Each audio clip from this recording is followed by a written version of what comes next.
Tēnā koutou, tēnā koutou, tēnā koutou katoa. Nau mai, haere mai, welcome to the first University of Auckland Early Childhood Seminar Series seminar for 2025. We'll begin our time together with karakia, me enoi tātou. Tū taua mai I runga, tū taua mai I raro, tū taua mai I roto, tū taua mai I waho. Kia tau ai, te mauri tū, te mauri ora ki te katoa. Haumi e, hui e, hai ki e. Thank you all for joining us for today's presentation by Associate Professor Ingrid Engdahl from Stockholm University in Sweden. We're delighted to have Ingrid with us to share international research and examples on implementing early childhood education for sustainability as a holistic pedagogical approach. If questions arise for you during the presentation that you would like to ask Ingrid, please ask them using the Q&A function at the bottom of your screen, and she will respond to them at the end of her presentation. You can also use the chat function throughout the presentation to connect with each other and the panelists. After the seminar, a recording will be available on our Early Childhood Seminar Series YouTube channel. I will now pass over to Dr. Angel Chan to welcome and introduce Associate Professor Engdahl. Thanks, Angel. Thank you, Justine. Kia ora koutou. Welcome to this ECE seminar. We are very, very lucky to have Associate Professor Ingrid Engdahl sharing her work on early childhood education for sustainability with us today. Ingrid is a preschool teacher and a psychologist with a PhD in child and youth sciences from Stockholm University in Sweden. Although Ingrid is now retired from the university, she continues to work as a senior researcher. She's as active as ever. She's a member of the OMEP Education for Sustainability Sustainable Development Leadership Group. OMEP, the World Organization for Early Childhood Education, has been running a global project on early childhood education for sustainability since 2009. And Ingrid has served as the president both in Sweden and in Europe. Her main research areas are the holistic development of early childhood education, focusing on toddlers, play, the perspectives of the child, education for sustainability, and the rights of the child. She has written and published widely on this topic. So thank you for willing to present for the University of Auckland Early Childhood Seminar Series on early childhood education for sustainability, Ingrid. The floor is yours. Thank you. Thank you, Angel. What a nice presentation. I can make my own a bit shorter. Good evening for you. It's morning for me in Sweden, 7 o'clock in the morning. And to add to my presentation by Angel, I just want to say I've always been networking as well. So I've worked a lot with different organizations that work for children and with the best interest of children in their mind. And right now I'm a proud member of the research network called Transnational Dialogues in Early Childhood Education for Sustainability, which was started in 2010.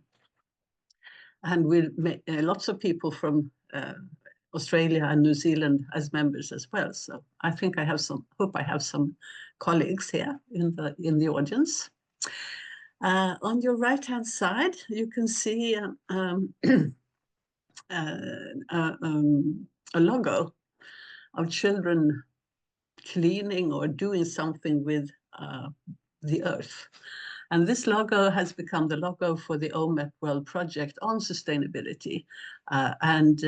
It shows within that project, I think we've done 8 or 9 different aspects, different parts of the project, and they are still good and running. And if you're interested, you could just open up on the World website there, and you can find examples of these projects as well. And through this project, I'm very rich with friends because We have had 30 or 40 countries participating. And as I'm the organizer, the project leader, I get to contact all these people and email with them, which is really interesting for me. So thank you.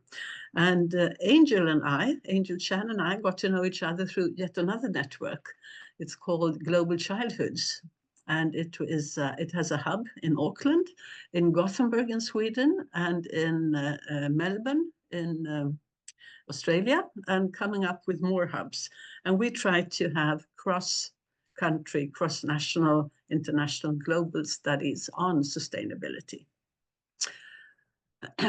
But I'd like to start with the seriosity of this topic. And maybe you recognize this girl. She's a very famous Swede right now, Greta Thunberg, and she finished 3 years ago, she finished this book, the climate book, which is about an anthology where she has collected shorter presentations by around 100 scientists about the state of the earth all around on different topics and different aspects. And she is introducing each sector herself. The photo of her is when she was talking at the UN in 2021, I think it was, where she was so angry with all political leaders on place that did not take the responsibility to act. And one of the final words in this book is, the climate crisis cannot be solved within today's systems, but that must not stop us from taking whatever action we can right now. And that's my position as well. Here is another quite famous Swede, Johan Rockström. He is a professor at Stockholm University in environmental sciences, and he's also a leader of the Potsdam Research Center in Germany. He's one of the leaders in science on sustainability. And his message to us today is, we are now living in the Anthropocene period, where the state of planet Earth to a high degree is determined by us humans. And the diagnosis is not good. In many aspects, the Earth is heading towards disaster.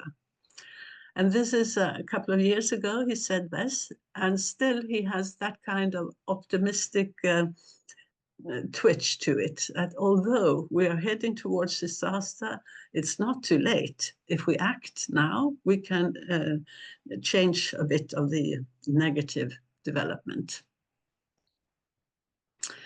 Johan Rockström and his colleagues, they have come up with a theory about planet boundaries. And it's not so old. It was launched by a scientific article in 2009. And planet boundaries is a theory telling from science of 9 different sectors where the scientists are monitoring the development on Earth. For instance, let's say how salt is the sea, how salt is the ocean, how warm is the global warming, there are 9 sectors. And the theory also tells us that there are tipping points. So if you look at the 3 diagrams, they launched it in 2009 with 9 sectors. And of the 9 sectors, you can see that 3 of them are reaching orange and even red. In 2015, when they showed the same scientific data, we have 4 boundaries crossed. And now 2023, the last time they've showed this, we have 6 boundaries crossed. So the development is going in the wrong way. And if we come to a global warming above 1.5 degrees Celsius, there will be an unstoppable loss of large systems. For instance, all the world's tropical coral reefs, ice in Greenland and West Antarctica will melt, and this will result in a 10-meter raise of the sea level. 10 meter, you can just imagine around New Zealand, what would happen if you had 10 meter higher. And for me, living in the northern hemisphere, in the Nordic countries, Iceland is a very dear friend country of us. And Iceland will be without ice in 2100, next century, millennium, century shift. And Iceland without ice, that's really shocking for me the first time I saw it. And I think that is still on. It's not stoppable. Even if we change our world way we are living now, it's not stoppable. So there are lots of discussions about science and sustainability and climate crisis and global warming, but this science is rock solid, and there is a total agreement on this. And this kind of science is reported by the international panel, IPCC, regularly. And the difference between what Johan Rockström reports and IPCC reports is that the scientists' report also goes through a political process. So IPCC is also edited, you would say, or changed, or becoming milder through political decisions. And we know this now, as Greta Thunberg said, and as Johan Rockström and the IPCC panel says, we are heading in the totally wrong direction, and we need to do something. But what to do, that is political. That's a political decision, or many political decisions to be made, because we need to change our systems in many areas. And I'm so shocked, I would say, shocked and sad these days, because we have so many political leaders, including the President of the United States, who are going backwards. US is leaving the Paris Agreement about not stopping, trying to stop or soften the global warming above 1.5%. And he is leaving World Health Organization. He's stopping US aid. So today, many influential political leaders are going backwards, which means we, in charge of living together with and educating the future generation, we need to step forwards. And why? Well, naturally, because in the early years, children develop their basic values, attitudes, skills, behavior, and habits, and they may be long-lasting. Things you learn in the early years stay, and it's harder to relearn or change later on in life. And we already in 2000, with the UN Millennium Goals, we said, UN said, we want a child who is participating in the society for a sustainable world for all of us. And in the Swedish curriculum, we have a national Swedish curriculum. We have a saying that it is about understanding how different choices people make in everyday life can contribute to sustainable development. And that's a very good goal, actually, because it's understandable by children, by teachers, by parents, by the families. And we just need to put the content in there to make children and teachers and families aware of the different choices we must make.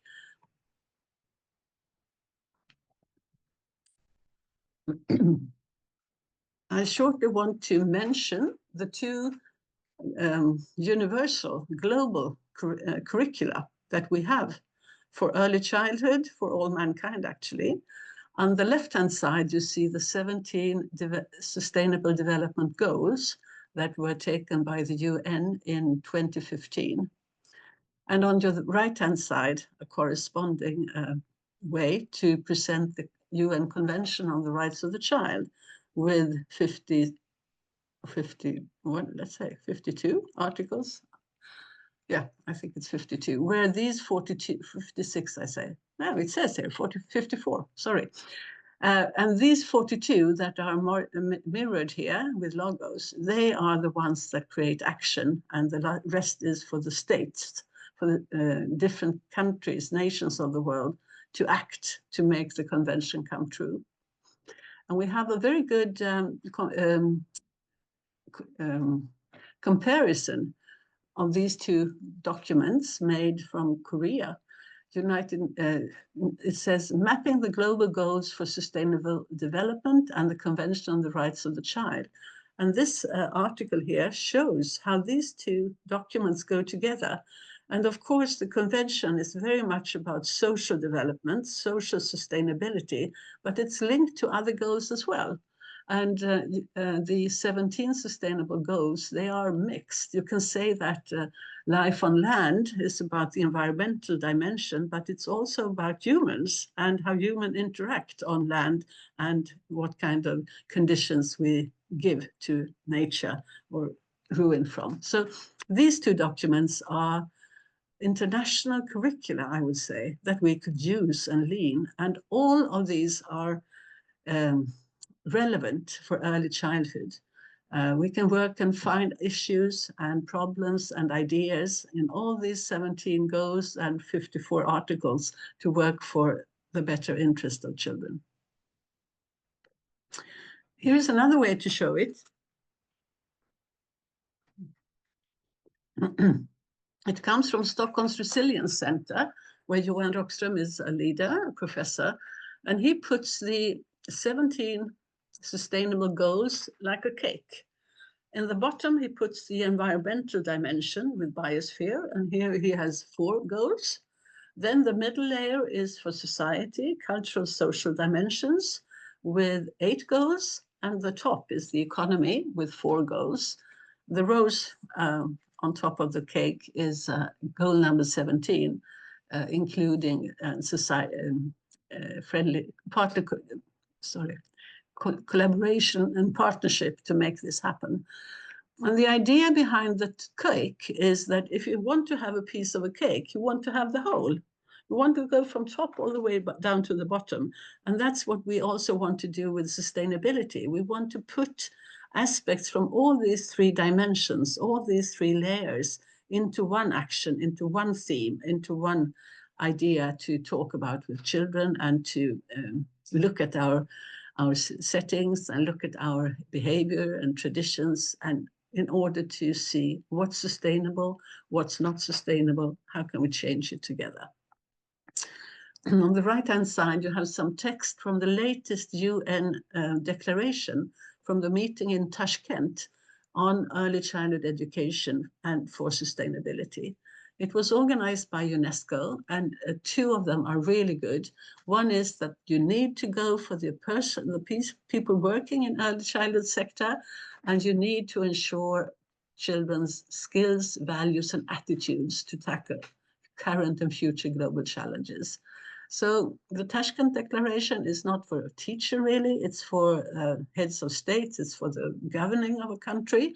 But it shows important aspects and conditions to make it possible for us to work for sustainability with the children. This is another one. It could be like a curriculum, this one as well. We developed it in 2010 in OMEP, and it leans on 7 words: respect the rights of the child, reflect on the cultural differences in the world, rethink people today value other things, reuse, make more use of old things, reduce, we can do more with less, recycle, someone else can use it again, redistribute, resources can be used more equally. And these 7 words were developed for teachers. We think these are understandable. They give a direction. They are action-oriented. It could be a poster on your wall to remind you, are we doing things sustainably enough? When you choose between different things to do with children, these 7 words could be a guide for you to go in the right direction. And right now, in let's say 15 years later, together with a Turkish researcher, Deniz Pamuk, we are developing an 8th word, reconnect with nature. Because although sustainable development and education for sustainable development it came and grew out of environmental education, it's not really present in those 7 words.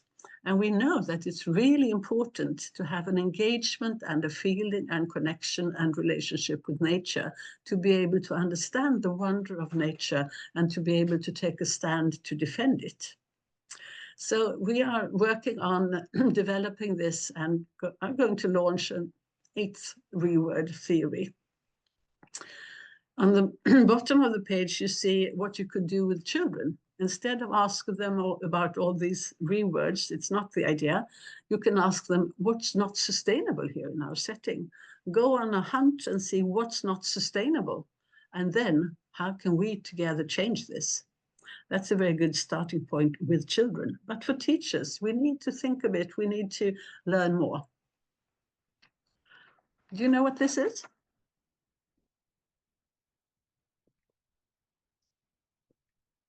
In the field of recycling, we often talk about upcycling now, which means that you take something that could go to recycling, but you change it a bit and give it another value and another use, maybe. So upcycling is making more out of recycled items. Have you guessed it? Do you know what it is? It's a necklace. I found it in a museum shop. It is Nespresso capsules. The things we throw away in thousands and thousands and thousands to make coffee in many coffee shops and at home. Beautiful use of those recycled items. I also like to bring up another thing that is important, that is developed by Julie Davis in 2008. She presented it for the first time, and it's used widely by the researchers in TND, this Transnational Dialogue Network. And it is to think about the complexity also in another way, from the perspective of the child, that education for sustainability leans on the dimension of rights. The children have the right to influence and be a part of this. And it leans on a dimension of competences, that we have a trust in children that they are competent to have ideas and to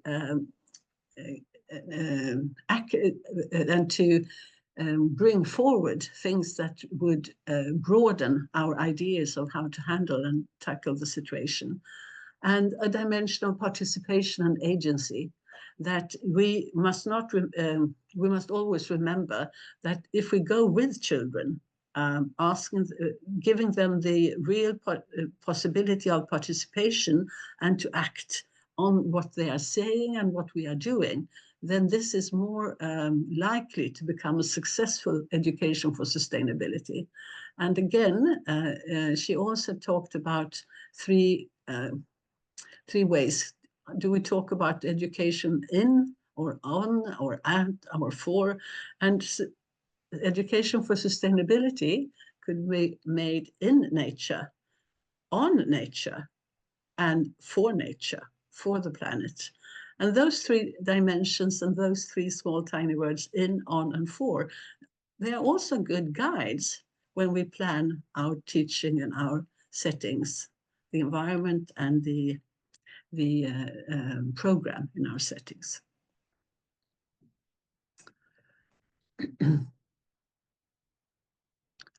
More and more researchers are also talking about a whole school approach, which is developed by Walsh and Matty in 2022, and it's a position that is spread widely now, I would say.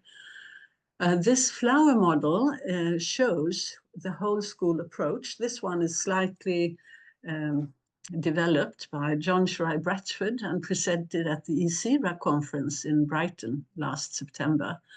And the flower shows in the middle that you need to talk about important things as vision, ethos, and you need to have dedicated leadership in the direction for sustainability to make this work. And then around the flower, you can see that all parts of your setting, all parts of your work need to be included to make a sustainability preschool or a sustainable preschool. It's about institutional practices, that we walk the talk. It's about capacity building, that people working within this, all people working in the school, in the setting, have the possibility to get a CPD. And it's about reaching out beyond your own setting to community connections and share important things with the local neighborhood. It's of course about the curriculum and the pedagogy, that the curriculum is co-constructive, we work in dialogues with children and with others, and the pedagogy is also play-responsive and child-centered. And in this way, you can see that all aspects of the setting you are working in should actually but they are in one way or the other involved if you want to develop your preschool into a sustainable preschool. There are two researchers, Sue Elliott from Australia and Eva Erlemalm-Hagser from Sweden. They are developing this flower model even better for early childhood education. So they are working on an article soon coming out where you will have this one explained a bit more. Sue Elliott and Eva Erlemalm-Hagser. So I'd like to give you one example about a preschool who's made the journey to become more sustainable.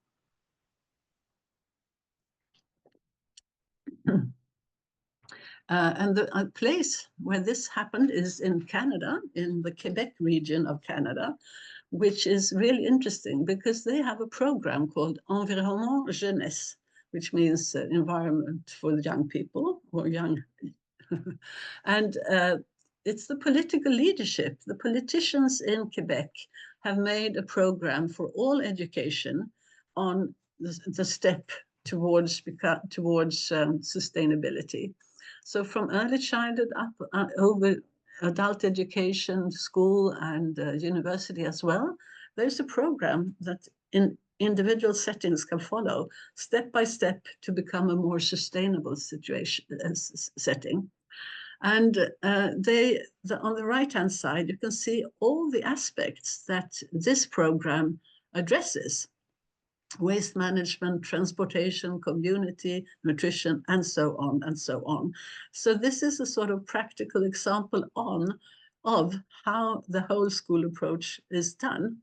And I'd like to invite you to come to l'Arche de Noé, Noah's Ark in Montreal in Canada, which is run by the principal Mélanie Bélanger. And this project and this preschool got the OMEP ESD Award 2023. Since 2010, we collect good projects in OMEP, you can apply, and we choose 5 awards every year that we spread around as good projects.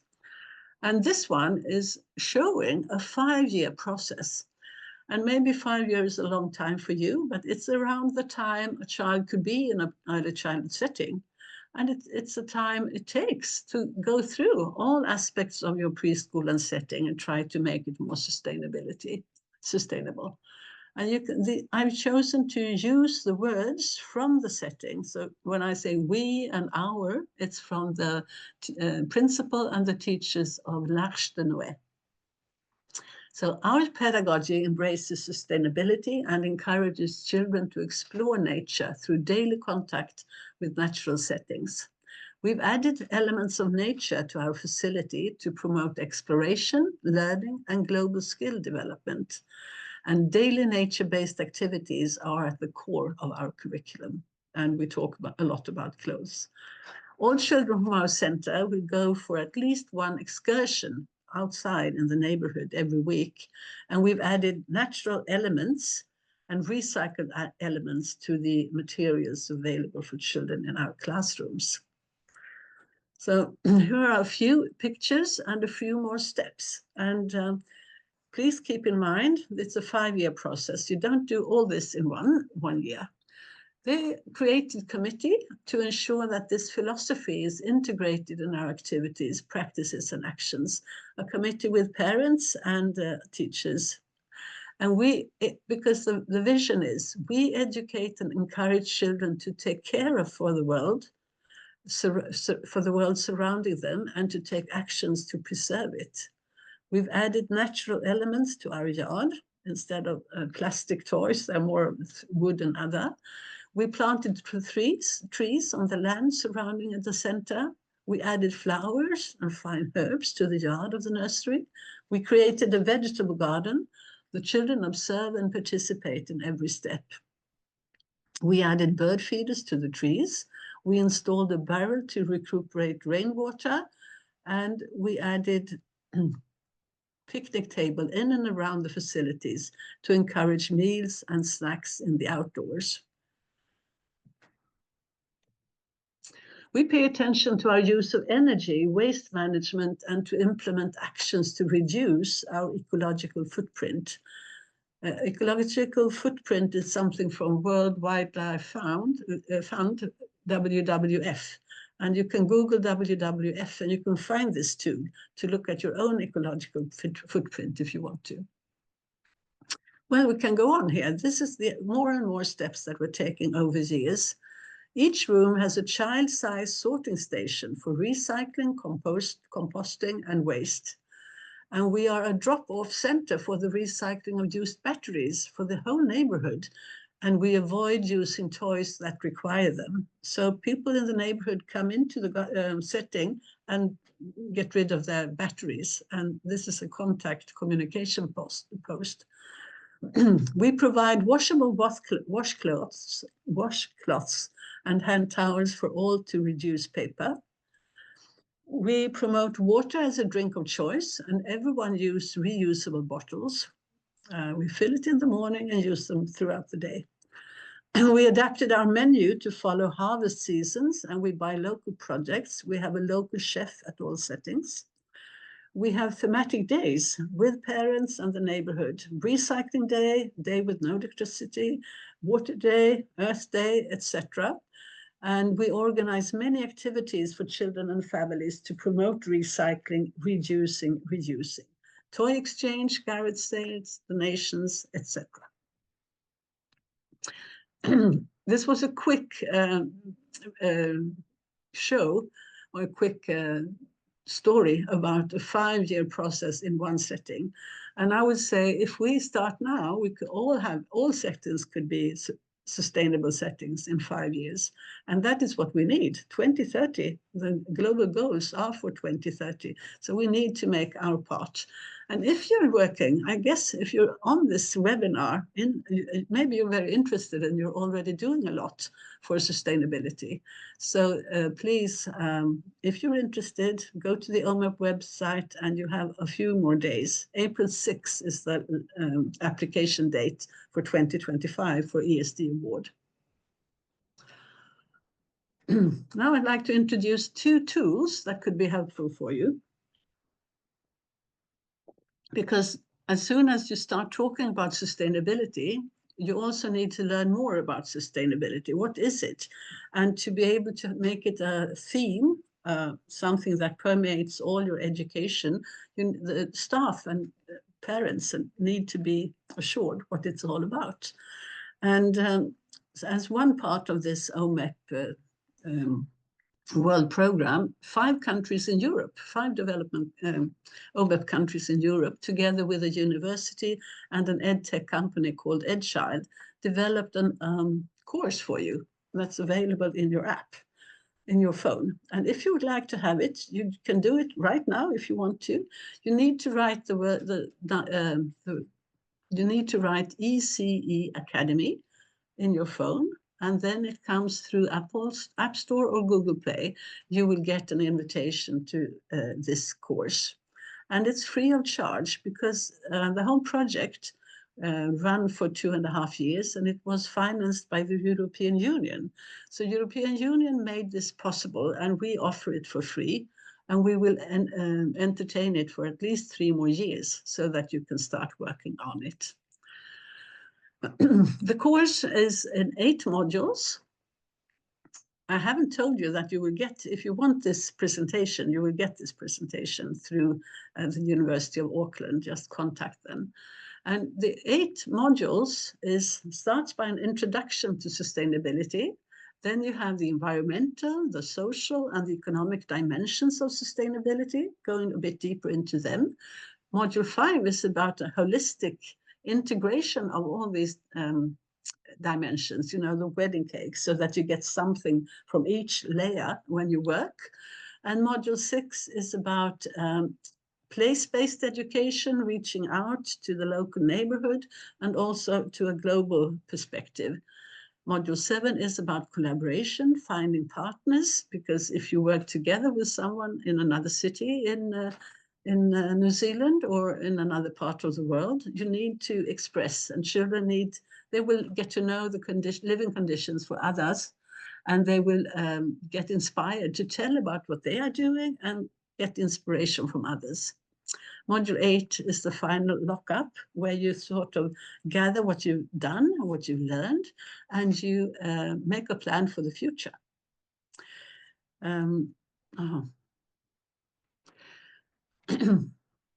The course includes 3 or 4 chapters with content where you can learn more about sustainability, and then 3 to 5 activities, suggested activities, what you could do with children.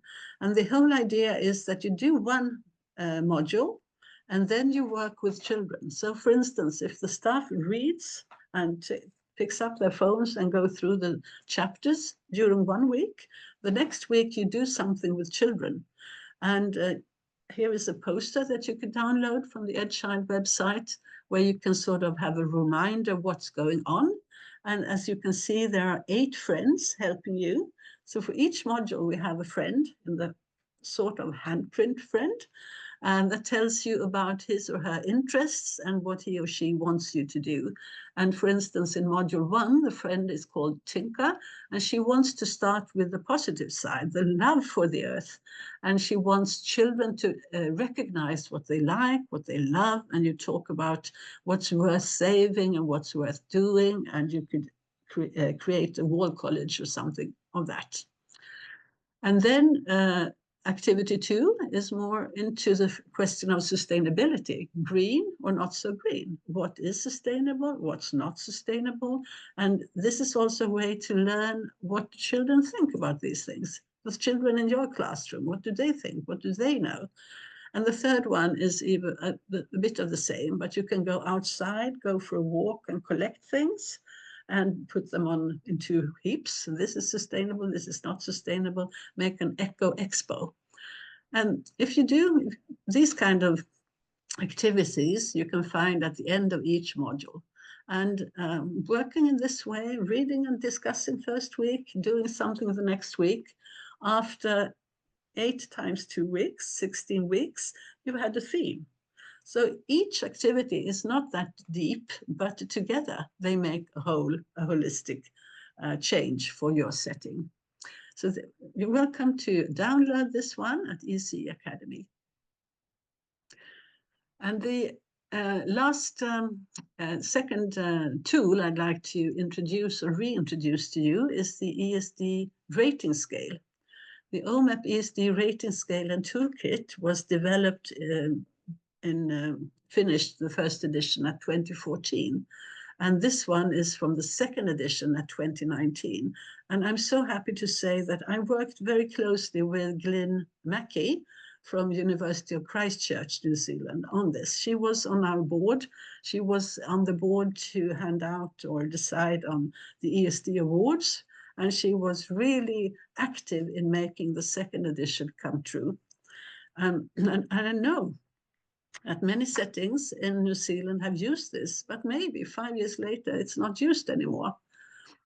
If you want to use it, the good thing with this one is that on only 3 pages, you get a broader understanding of how complex and how holistic sustainable development is.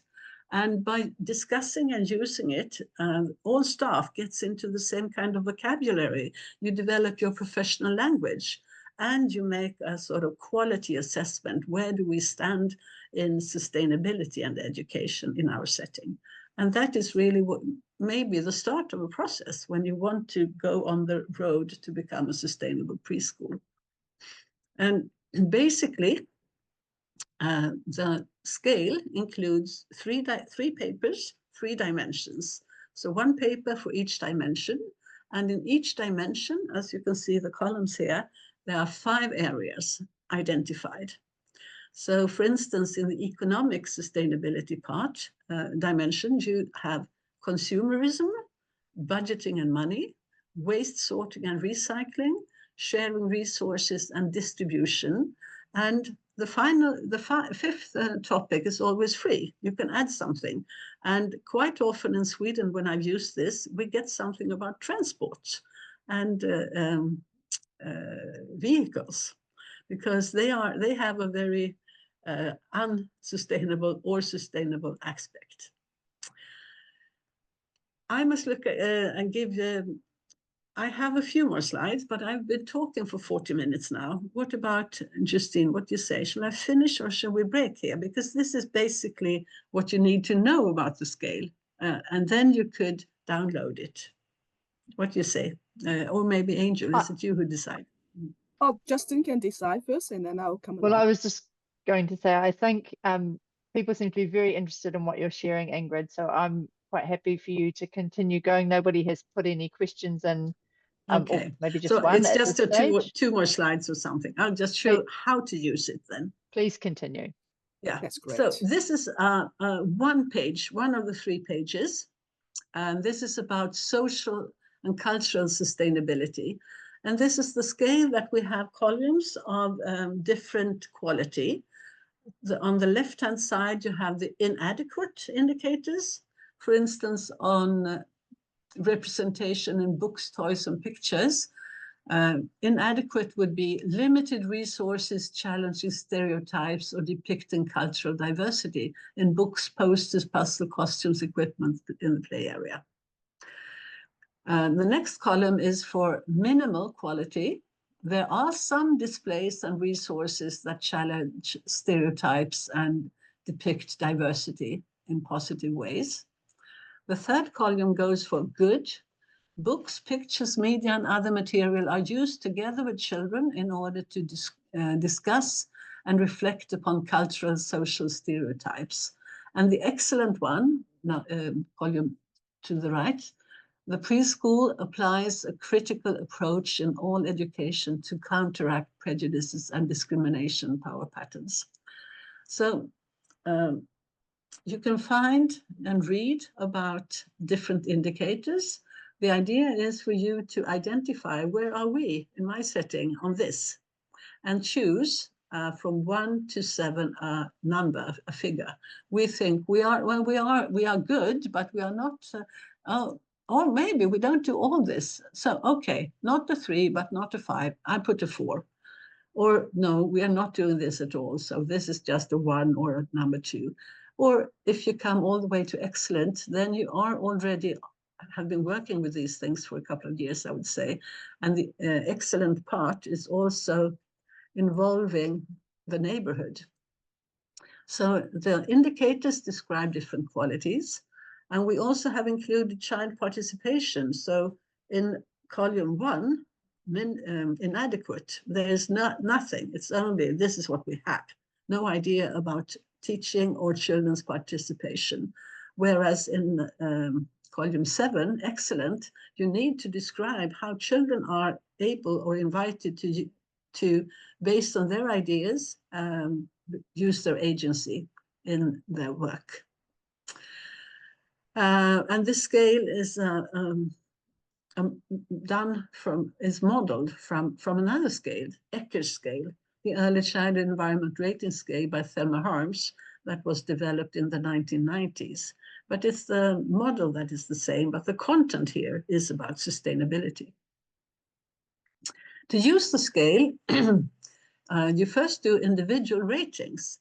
And for that sake, you have 4. Here you can see the same content areas on the left-hand side. In the middle, you have a column saying my individual examples of observation of this area. So when you go through your setting, you have ideas, you remember things. Oh, do we still have this broken toy here that should be taken out? Or, oh, we talked about going here or there, but we haven't. So you put your own ideas. Then you have to choose a number, 1 to 7. And then on the right-hand side, you also get ideas, I would say, what to do. So you can put down all the ideas you have on, oh, we should do this, we should do that. Then it's time for a team discussion. The team of teachers meet and discuss. Each one takes turn and tell about the ratings they've done in each area. And you describe why, and you discuss. And this is the sort of quality assessment of your teaching I was talking about. And then you have a similar form, but this time it's about plans for the future. It's the team evaluation, the team's number you choose, and you go through with what you've seen, what kind of observations you've done, and what plans would be in this area, what you could do. Then you're back to developing an action plan. Sometimes this is also includes a sort of APT, a meeting for all staff to discuss between classrooms, between different areas, what to do. And before making the plan, it's also important to include the children. So here, if you are thinking about starting themes in this field, in this area, start by talking with children. What do they know about this? What are their thoughts and their thinking? And then you can see, you decide periods for action and projects and evaluation, and maybe a new round.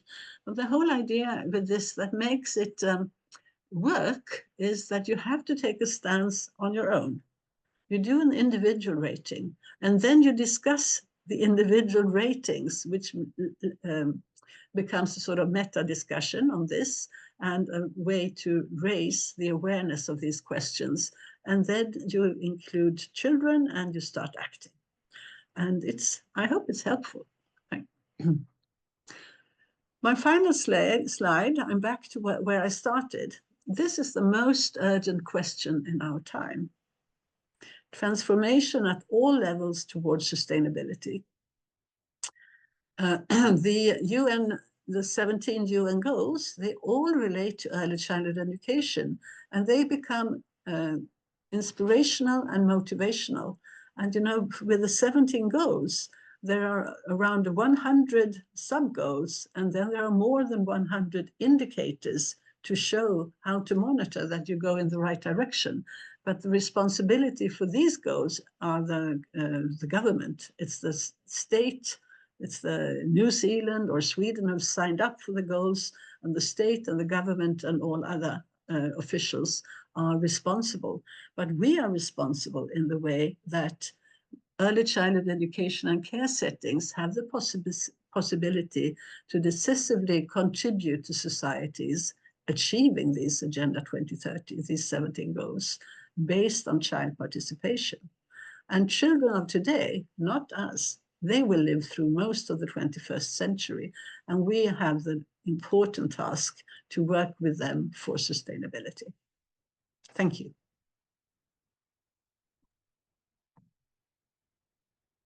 Thank you so much, Ingrid, for this fascinating presentation. There has been a lot of conversation in the chats, talking about the ideas that you shared. That was lovely. So I'll just start with some of the question that I've got from the participant. Yeah. So this is from Gemma, and she was asking, does anyone have advice on how to broach these topics with management or colleagues who aren't interested in investing the time and energy and money in sustainability? Well, that's why I chose the Canadian example, because they have from top, the regional parliament has decided on this educational program, and then it sort of sips down through to everyone. The other way to do it is to work from the bottom. If you choose something together with children, what's not sustainable here in our setting, and start working on that, working collaboratively, reaching out to families and to the local neighborhood, you will get, children are when they have seen something, they want to change it. They're not like adults. Adults are a bit shy and we can't, and it's not done, and it's too much work. Children, they just go in for it. So we have lots of examples of how children save, they want to save frogs. Frogs have a natural path over a road, for instance. And when children realize that cars kill the frogs, they go up with demonstrations and articles, and they include the local politicians. And then the whole force comes from that way. And a setting that's done something like that, or a class that's done something like that, people are proud of them. So it would be another way to influence. But I would say I'm clear, it's not an individual thing to change the world. It's a systematic change and a systems change. And our task as early childhood educators is to work with children, to give them the possibility to act and become empowered to know, I have a voice, people listen to me, I can be part of changing things. Totally. I'm aware of the time, so I do have one question for you, Ingrid, because I have been visiting students on practicum and have been visiting early childhood centers. So I understand that a lot of the centers in New Zealand, they are doing great work in sustainability with the children and family. But I believe that it would be more successful if all these sustainability ideologies are being supported by the politicians, supported by policies. So I'm wondering how we can actually put pressure, perhaps, onto the politicians in order to get them to prioritize sustainability or the concerns about climate change in the political agenda. Yeah. Well, right now we're a bit on a downhill. When President Trump goes really backwards, he turns around 180 degrees. I think other political leaders, they might also take the decision to leave the Paris Agreement or something like that. But that means that politicians, they listen to the people in the country. Sorry. So we need to be even more active, and maybe to include this as a fundamental value in our settings. Is this sustainable? Is this going for sustainability or not? And keep talking about that. I have a colleague who says, if we do our work, we start educating the first sustainable generation. So early childhood education, we are into the educating for the first sustainable generation, where people could be proud of that we are not in conflict with nature. Well, that's what we need to do, put pressure on the politicians. And we have some very strong people in the other end of the arena who are working in another way right now. But it can't stop us. Once you know these things, you need to act, I think. Sure. We got some ideas from the participant in the chat room as well, encouraging us to write to our local MPs and also to make sure that we vote, of course. We've got another question here. Do you have any thoughts on the use of generative AI in early childhood education planning and documentation, considering the environmental impact? Yeah. I'm not sure people are aware of how much electricity is used when you do a Google search. If you do an AI search, it's 100 times that amount of electricity used. So AI is not something neutral. It goes with a system that you need more and more and more electricity to do that. And this said, we have in Sweden lots of studies showing that AI can, for instance, be more efficient in identifying breast cancer when you do some of the screening than people do.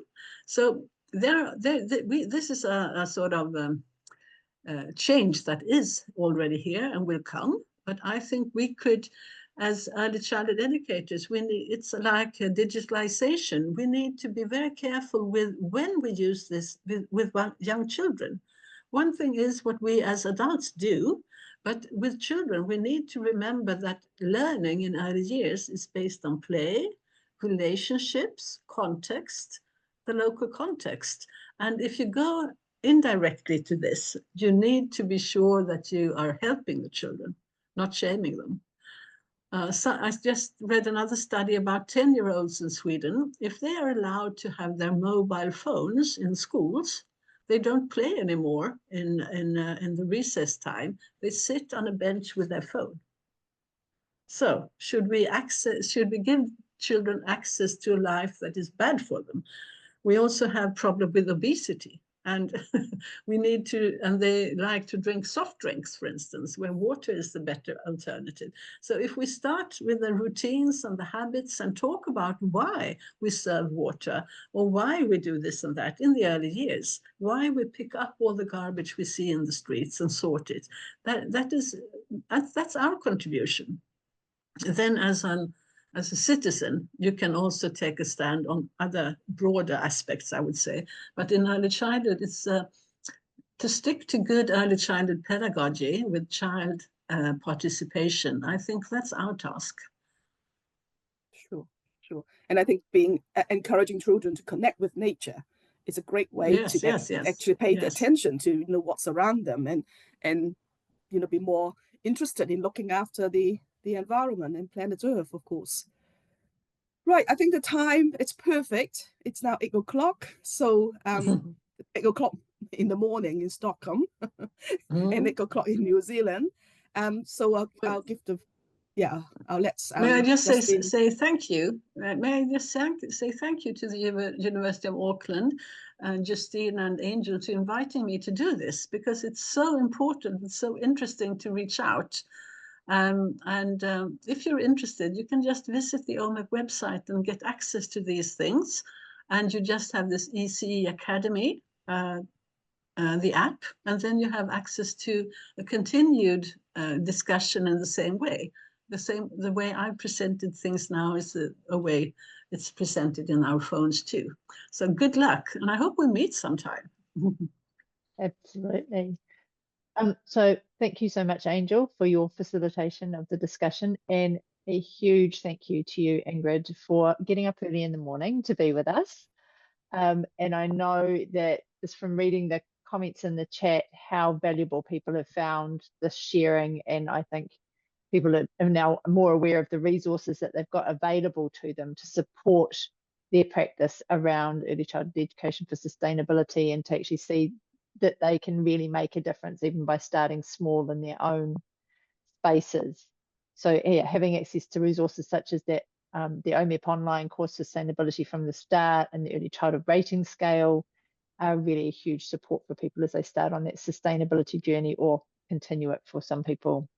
So many, many thanks to you, Ingrid. We really appreciate your sharing with us.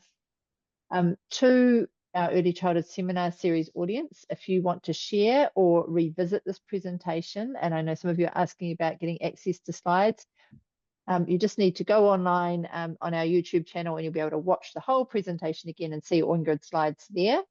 And that recording will be available for you in the next couple of days.